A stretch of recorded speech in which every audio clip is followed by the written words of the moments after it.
ఇక్కడే ఉన్నాయి. యాదో సచ్చినాడు.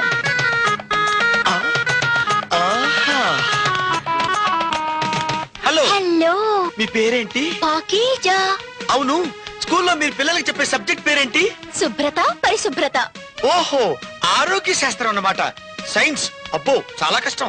ఒకరా ఇద్దరా 600 మంది పిల్లలు. ఒక్క రోజు నేను స్కూల్కి రాకపోతే స్కూల్ గబ్బు పట్టిపోతుందండి. గబ్బు? ఓహో, సైన్స్ ల్యాబ్ కదా, నీట్ గా ఉంచకపోతే కంపు కొడుతుంది మరి. వస్తానండి. మేడ బాబాయ్ గారి ఇల్లు కూడా నేనే ఒప్పుకున్నాను. బాయ్. మేడ బాబాయ్ గారిల్లా అంటే ఆ పిల్లలకు కూడా నువ్వే ట్యూషన్ చెప్తున్నావు అనమాట. ఆహా, పాకీజా కబూదర్ జా, నువ్వే నా పాకీజా, నువ్వే నా కబూదర్ జా.